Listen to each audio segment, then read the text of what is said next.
Hello everybody. I'm glad to see you. How are things with you? I hope everything is just fine. In our daily life, sometimes we need to tell what we think it is good to others. We have to share our ideas and thoughts. The way to do that is by giving suggestions or advice.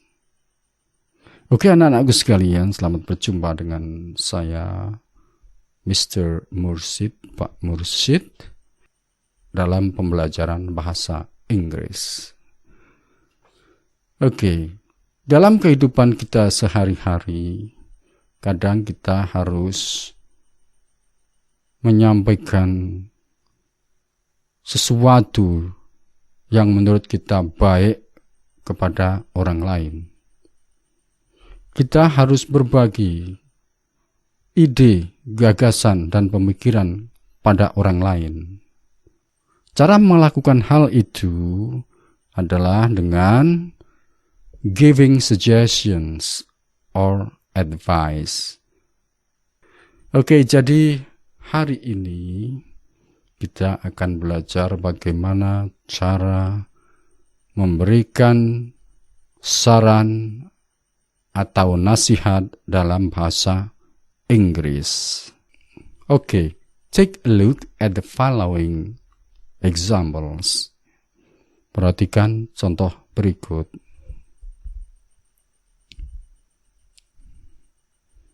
You should greet me in English. Perhatikan kata-kata yang berwarna kuning. Should. Kamu harus memberi salam pada saya dalam bahasa Inggris. Ya, ini salah satu contoh memberi nasihat atau saran. Contoh berikutnya. You should ask questions in English.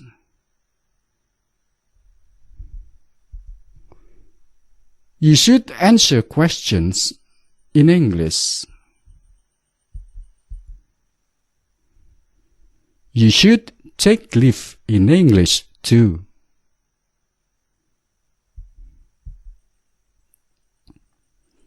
You should not be ashamed to use English with me. Ashamed, malu. Kamu jangan malu menggunakan bahasa Inggris dengan saya atau terhadap saya. You should not be ashamed to speak and write to each other in English. Kamu jangan malu saling berbicara dan menulis dalam bahasa Inggris. Tidak perlu malu. Sekali lagi, dalam belajar tidak perlu malu. You should not be ashamed. You should be sure that you can do it. Kamu harus sure, kamu harus yakin, kamu dapat melakukannya. Karena, I will always help you. Saya, gurumu, akan selalu membantu kamu. Okay? You should listen to more English songs. Kamu harus mendengarkan lebih banyak lagu berbahasa Inggris.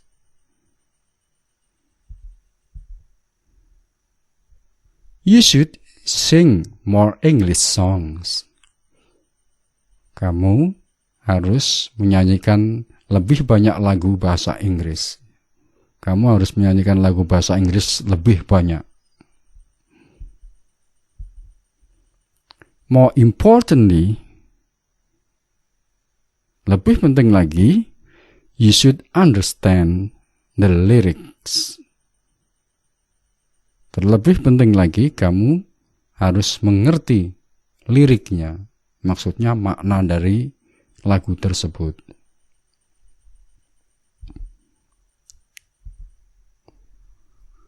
You should read more stories from around Indonesia and the world in English.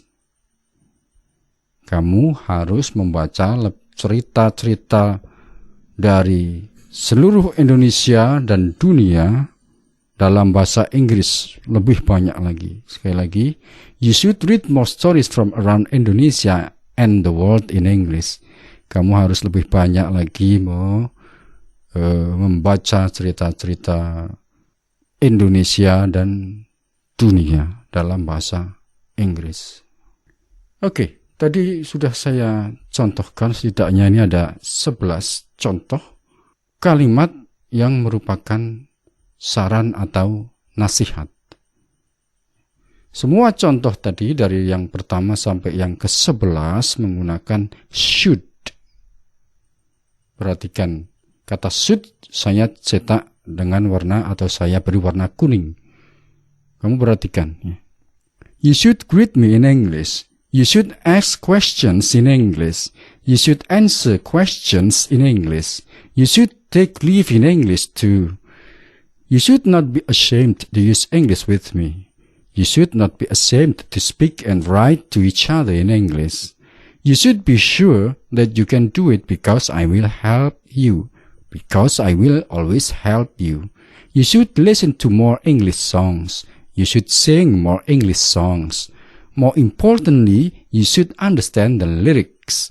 You should read more stories from around Indonesia and the world in English. Oke, jadi untuk memberikan saran dalam bahasa Inggris, kita bisa menggunakan should. Apakah ada cara lain, Pak, untuk memberikan saran kepada orang? Ada. Ada. Perhatikan ini. Perhatikan kata-kata yang berwarna kuning. Ada should, must, dan have to. Ketiga kata tersebut, should, must, dan have to, memiliki arti sama. Harus. You should try to travel to Bali. Kamu harus mencoba jalan-jalan ke Bali. You must try to travel to Bali. Artinya sama. Kamu harus mencoba jalan-jalan ke Bali. You have to try to travel to Bali. Artinya juga sama. Kamu harus mencoba jalan-jalan ke Bali. Lalu bedanya apa, Pak? Oke, perhatikan. Pada you should try to travel to Bali, si pembicara itu bicaranya dengan netral. Tidak terlalu menggebu-gebu, ya biasa saja. Berbeda dengan yang menggunakan must dan have to. You must try to travel to Bali. You have to try to travel to Bali. Si pembicara dalam hal ini berbicara dengan lebih antusias saat memberikan saran tersebut. Karena mungkin si pembicara sangat suka Bali, sehingga ia sangat menyarankan orang lain untuk berkunjung ke sana. Jadi bagi si pembicara, Bali itu suatu tempat yang luar biasa. Maka dia sangat menyarankan orang lain untuk, atau si lawan bicara itu untuk pergi ke Bali. Maka si pembicara dalam hal ini menggunakan must atau have to.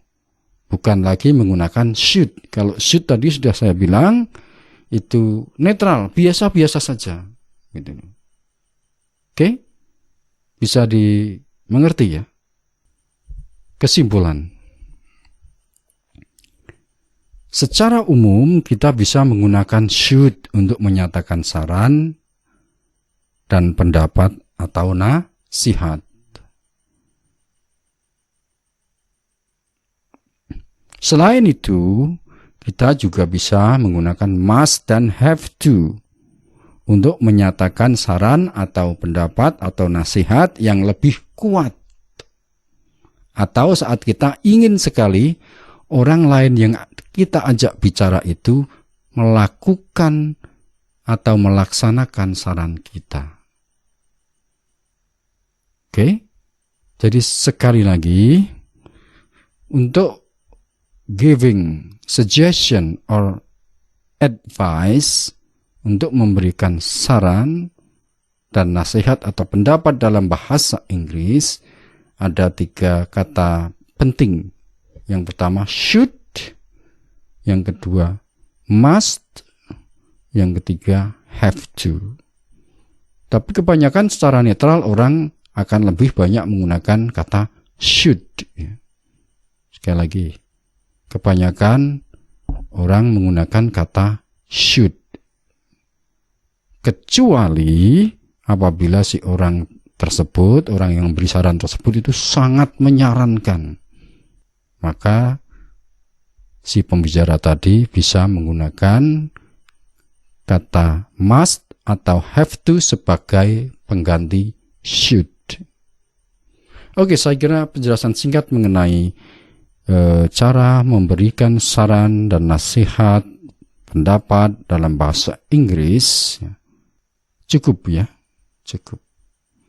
Nanti silahkan kalian bertanya melalui Classroom atau melalui WA grup kelas bahasa Inggris kita.